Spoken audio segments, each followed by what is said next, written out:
Gorgeous, beautiful souls. Welcome to another episode of Heart and Soul.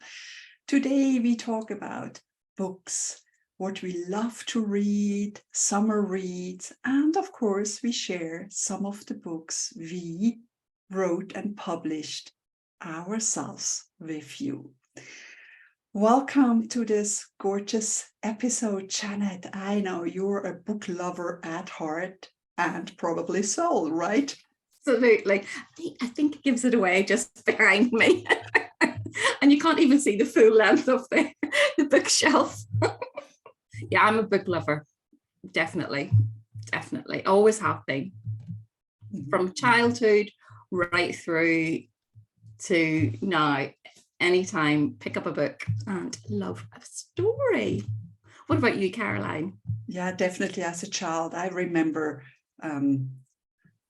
we had trams, I don't even know how they're called in English, but just public transport, and I had to walk maybe 5 minutes back home from school, and I was reading on the way. I was reading in the tram, and then I was reading on the way home, and people knew me. Oh, she's the girl that reads walking, and it's so exciting, and having books that really open up to dream or just explore things, and we can learn so much from books. And what's your favorite genre? What kind of books do you love, or have you loved, and how has it changed over the years? I read a whole range of things because I'm doing a degree in creative writing and then started the master's in creative writing. We had to read all sorts of books. I go from one thing to the other. I mean, I've even gone through stages of where I read young adult books because I think the sort of, if you want fantasy, some of them are really well written. A book takes you on an adventure. So it very much depends on what mood I'm in as to what book I'll pick up, because I have a lot of self-help and self-development books as well. So those non-fiction books. But I have to say, I'm a bit of a lover of a fantasy. I love the total escapism of it. And I think that goes right back to my childhood, because I grew up in Northern Ireland at the height of the Troubles, and as an introvert and highly sensitive child, as an empath, it really, really affected me. But books were my way of escape. Mm-hmm. You'd have found me sitting up a tree with a book, or lying on the lawn, or sitting on a windowsill. I mean, a bit like you, I was always the one known with the book. Yeah, and that's wonderful, because it creates a safe haven, and a sacred space for just you, your book, the words, and the dreams, or how you can identify with the characters. And I love that. I mean, in my youth, I read girls' books, probably, of young women going on adventure in cities, and learned about other cities. And then I really, really love criminal stories, and I still do.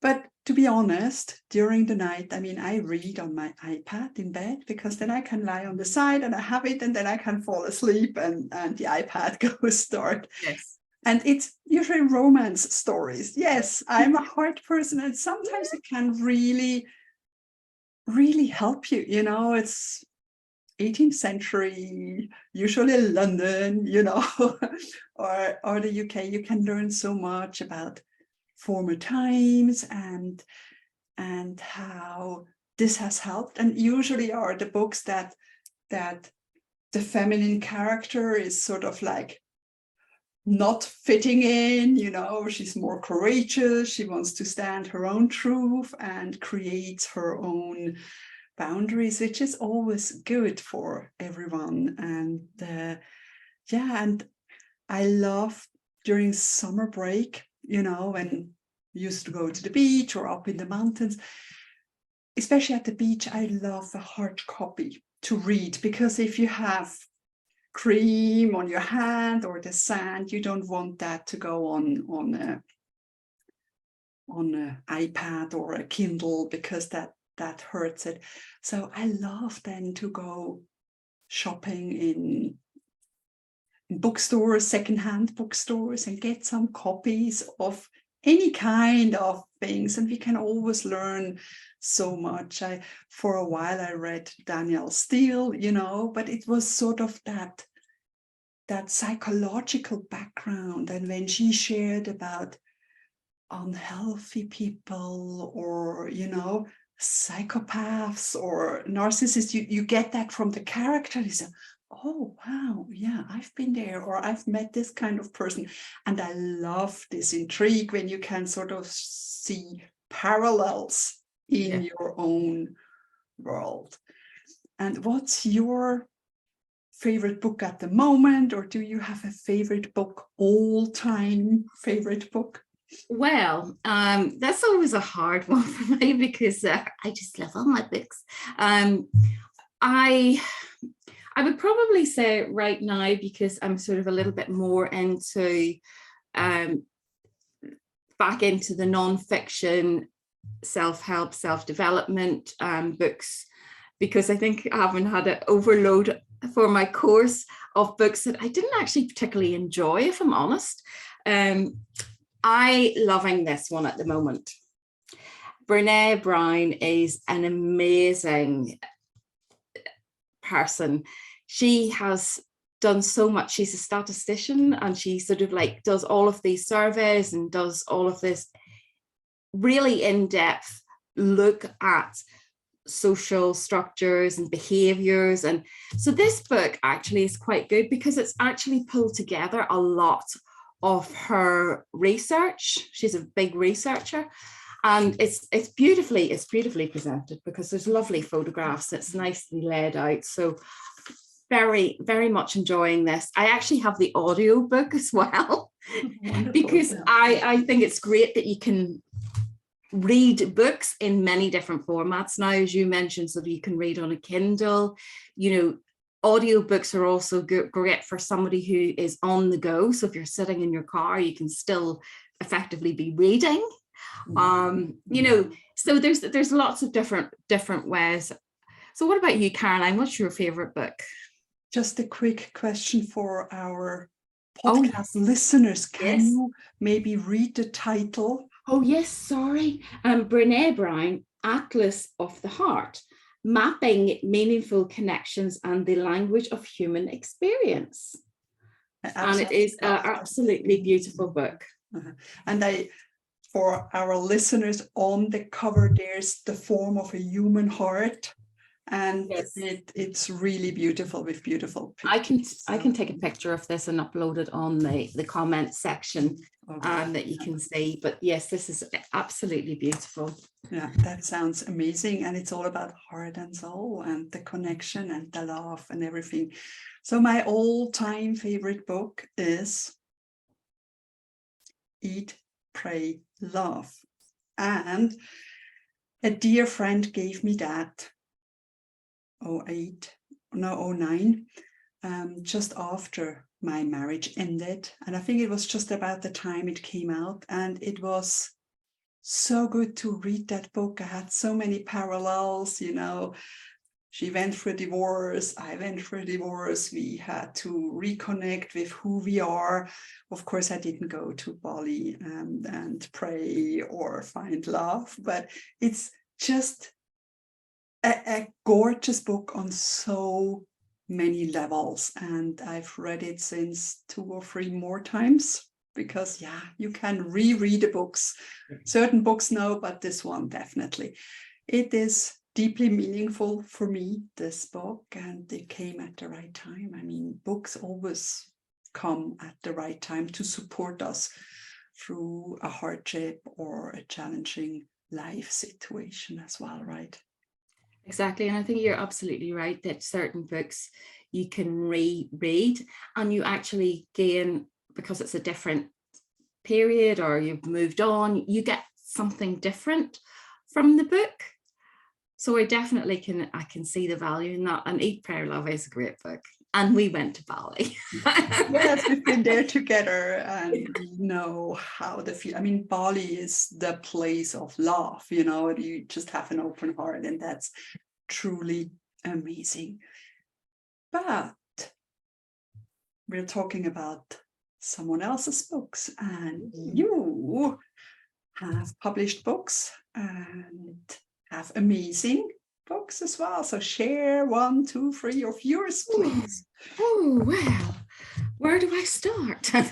No, as a book lover and a writer, a bit the same as you, Caroline, that's we're both authors. We both want to share our stories and different ways. I mean, I think sort of this one was my first non-fiction book, Right to Heal, and that was inspired after writing my first fiction book, because this had been on my mind for a long time, the Naked Knitting Club, and it took a lot of years to get there to write it, and it's taking a little bit the same to write book 2, but hold on, it is coming. And even though this is a fiction book, it is very much based on a transformational journey for the protagonist, for the lead character.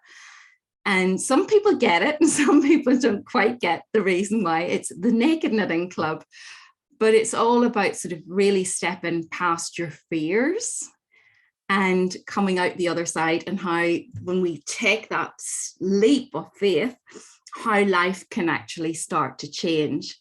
It's also about friendships as well, with these sort of eclectic group of people that this character would never have thought to meet with, and how they become her absolute true friends. Mm-hmm. And it's, I mean, of course, I'm biased, but I love the characters.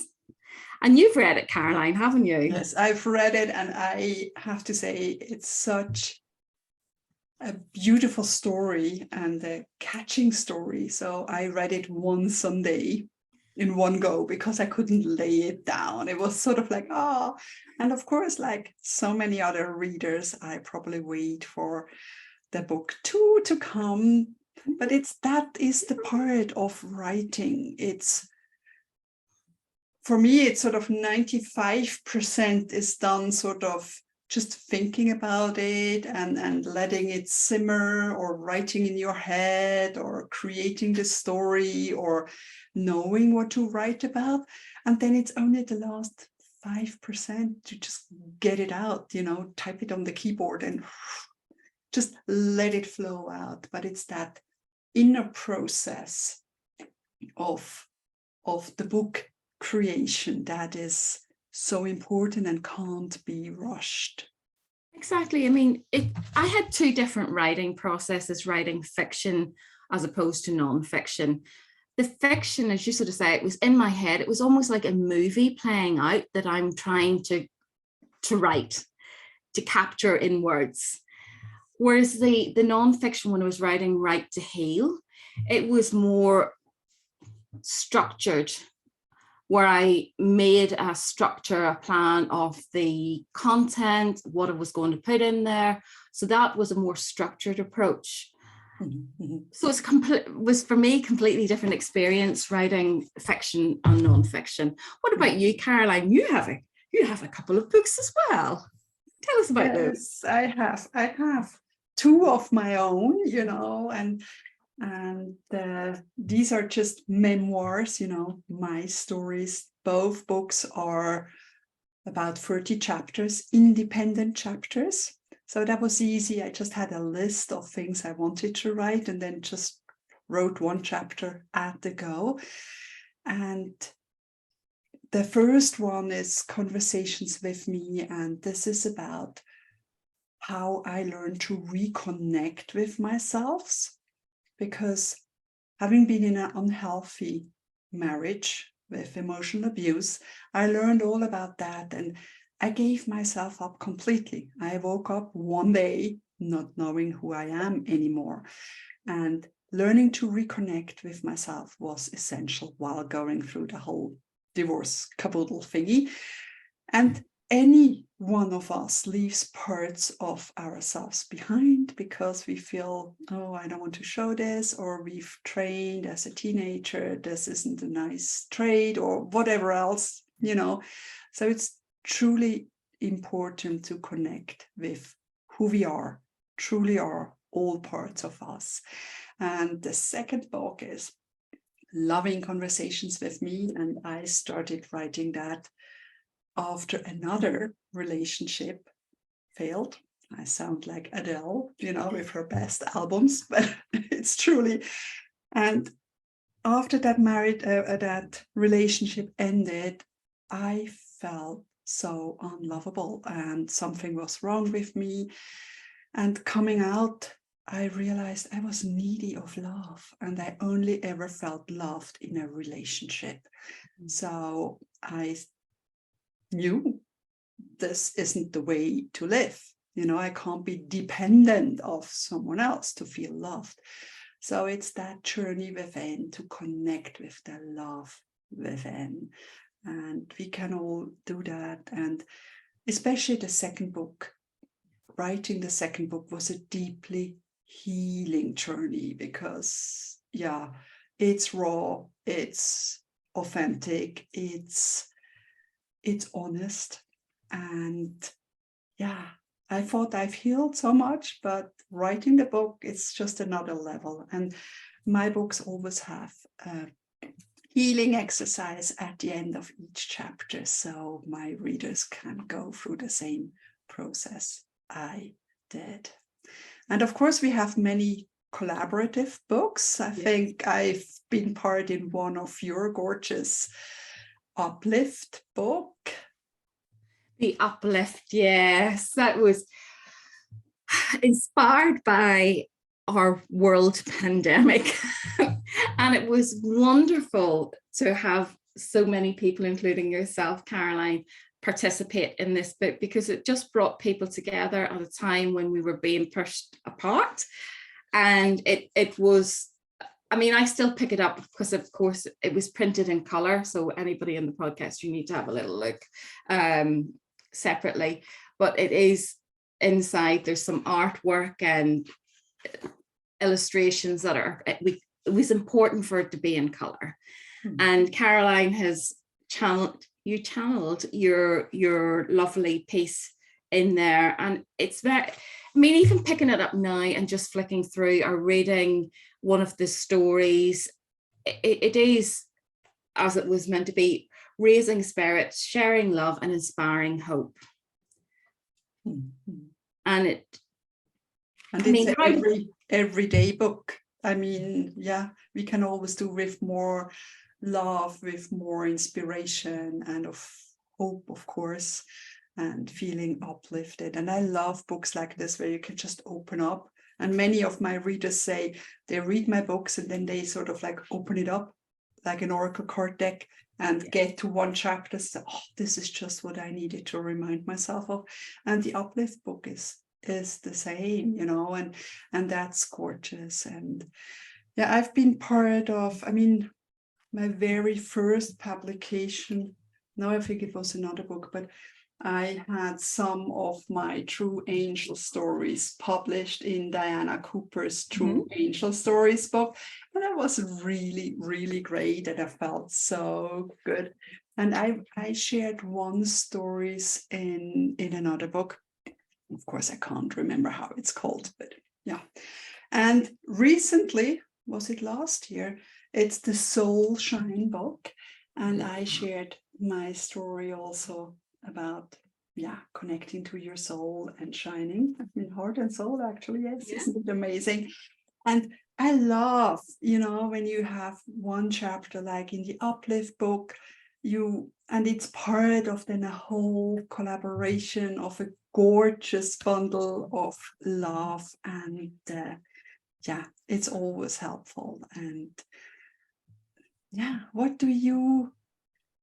I have another one that I collaborated in, Voices of Hope, and I shared my story of how going through the whole premature primary ovarian failure, which led to early menopause in my teens, and how books were important to me to cope, and how words and storytelling was an important part of my journey. So that's, shared in there.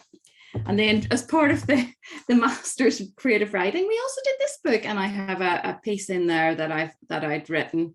So it's lovely to be part of something, because it's interesting to see and read other people's stories in those books as well as your own.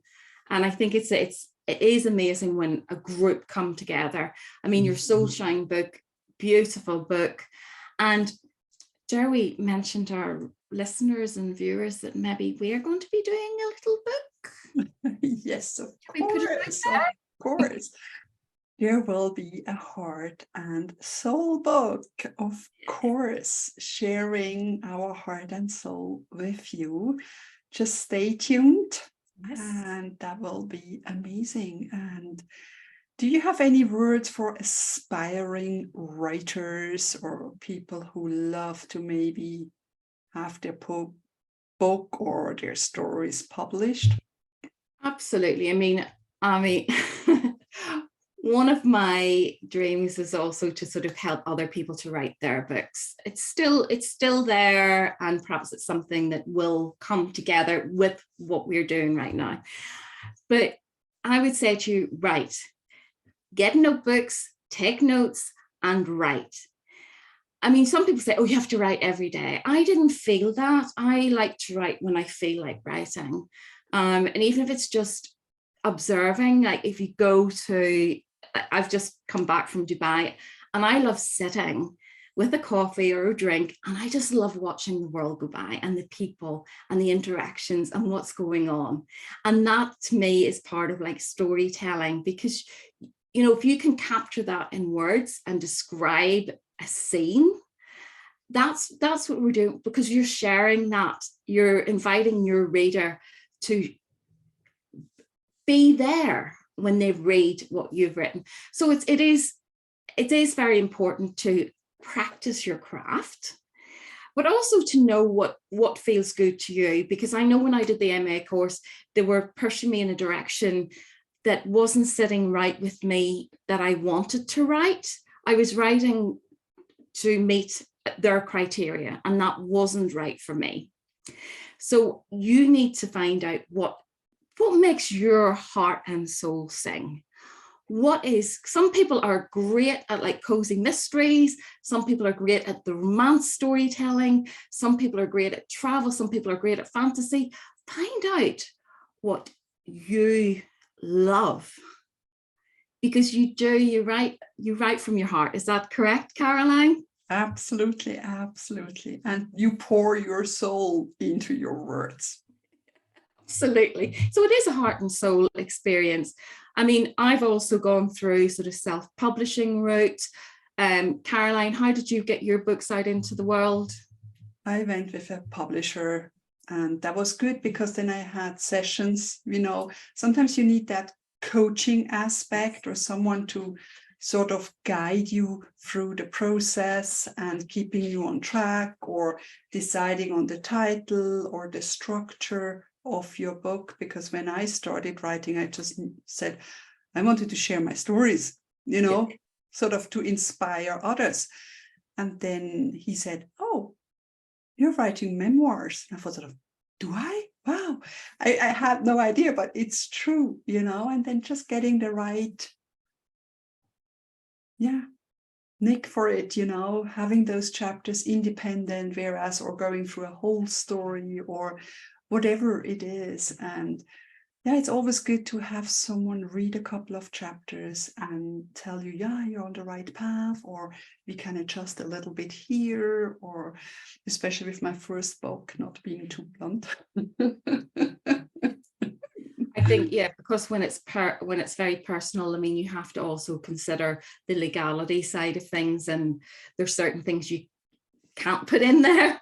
And I think that's what sometimes people who self-publish aren't aware of, is that you do have to be very careful. I mean, fantasy's fine because it's so made up, but when you're telling your real stories, you need to things like change names, change characters slightly. There's a little bit of tweaking needs to go on. Exactly. Yeah. Yeah.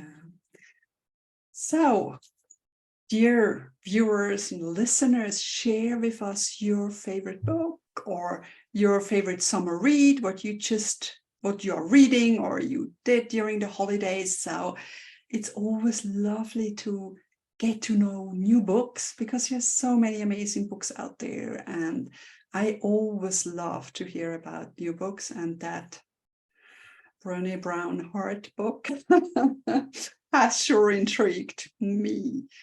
So do you have some final words, Janet, as well? Yeah, I mean, everybody has the capability of writing a book. Some people really feel it's something they really want to do. And if that's the case, is just start writing, start today, start doing it and see where it goes. I mean, yes, publishing a book is a process and you may need help and assistance to do that, because there's the editing, there's the cover design, there's the layout design, there's getting ISBN numbers, and sometimes that's just overwhelms people. But, you know, if you've got any questions about that, I'm happy to answer about the self-publishing route. And, you know, but start, because it is amazing when you hold your book baby in your hands, isn't it, Caroline? Yeah, I remember when that first box arrived of my box, and I think I did a Facebook Live. I opened the box and I saw, and then holding that book, it's just amazing. And yeah, and it's great gifts. First of all, it's always good to have around. It's and a sneak peek for clients to see how you take or what you're teaching, and gives insights. Or if you go to a summit or something, you can always bring a couple of books with you, and it's always a good way to engage people, to talk about, or having them share some love and part of your soul with your readers. I think that's true. They hear your voice. When they read it, they're getting to know you. So certainly for a coach or a healer or anyone who's got a business where you're interacting with your clients, it's a great tool to build that connection, that trust right from the get-go. So come on, write your book. Yeah, and keep reading books. That's also inspiring. And next week we're going to talk about healthy boundaries. I think it's especially needed during the summertime when we're so out there. Like, you know, I went on a hike with my 2 older kids and the dog.